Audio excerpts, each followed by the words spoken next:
Hey guys, I had a viewer send into me a video. I'm going to show you this clip. It's 30 seconds long. I've never seen this.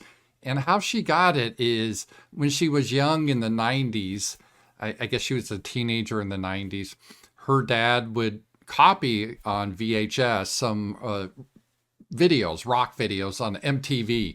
And back then, MTV actually did music videos. And while copying the videos, he copied this ad, I think by mistake.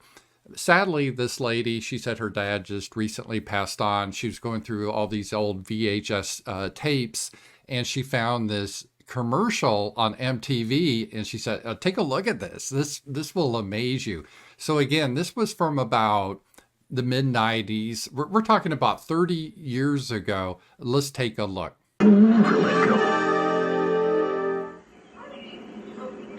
The colored people of this nation are taking over the white people of this nation. One day, you will wake up in an America which is more black, more Spanish, and more Asian than white. This may or may not change how we act, what we think, or the way we talk. A lot of white people are afraid of what will happen to them in a non-white America. Are you afraid? Are you lying? Wow. Yeah, that is a creepy ad. It sounds like something out of horror. And the first thing that comes to mind is, why are they creating this ad? Supposedly creating commercials on TV is to sell something. What are they actually trying to sell here? Why did MTV decide this is a good look to put this? I got a threatening vibe from this ad. It wasn't all about rainbows and diversity, everyone living in love. It was like, we're going to get you, Whitey. You just wait. In the future, we're going to get you.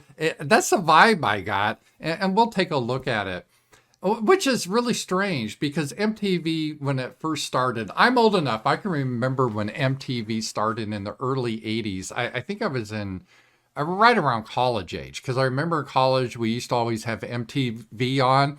And what it was at the time, there was no other programming on MTV but commercials. They would just show bands and like Michael Jackson. I remember when he came up with a Thriller album and the videos got more elaborate, but you could just turn it on and hear rock music all day and videos. It was great. And then over time they started to have additional programming. I haven't watched it in 20 years. I heard they don't even do music videos anymore. Do they? I have no idea. And they became all focused on degeneracy. But what's interesting is Viacom acquired MTV in the 1990s. And the president of Viacom was a guy named Sumner Redstone, whose real name is Summer Rothstein. And it's interesting. At that time, they really changed the direction and they decided to go with this ad that is not like selling a band. It's not selling tickets to a concert. It's not telling how great MTV is. It's a political ad that at the time, if someone on the right would have said this, they would be accused of being an extreme racist, conspiracy theorist. Oh, you're just crazy. How do you say something like this? But this is coming from Summer Rothstein. His company put this ad out. And I'm going to break this down, okay? So we saw the ad, but I'm going to just do it line by line. The first, it starts out, the colored people of this nation are taking over the white people of this nation. Right away, that's just a weird way to phrase it. Well, first of all, we don't say colored people anymore. They would say now people of color, but they said they're taking over. That's an aggressive act. It's interesting how they decided to word it that way. Then he says, one day you will wake up in America that is more black, Hispanic, and Asian than white. This may or may not change how we act, what we think, or the way we talk. And I don't know if he meant people of color or all Americans, but basically they're saying, hey, this is going to change your America. It may or may not, but the implication is it will.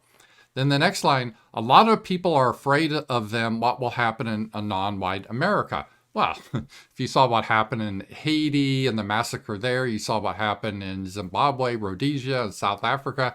there's some reasons for it. If you see cities that used to be majority white like Detroit and what happened, I mean, there's some grounds for some trepidation, I would say. And then he says, "Are you afraid?" And you're supposed to say, "No, I'm not racist. I'm not afraid." And then he says, again, it's a white girl, but they're using a black voice. "Are you lying?" And again, this is a real threatening tone to this video. You would think they'd come out in a video saying, yeah, well, first of all, why would they even do this video? But if they're going to do the video, they would say, yeah, we soon will be majority non-white 30 years in the future, but it's going to be a glorious thing. We'll all get together. But it didn't come across that way. It was interesting how Summer Rothstein put this ad together to be real threatening. There was real vengeance, just a real sense of hatred. And yeah, it's creepy looking back on it, how they put this together and thought this was a good idea to release. So again, thank you. I'll call her Mary. That's not her real name. Thank you for sending me this video clip. This was amazing. Talk to you guys later.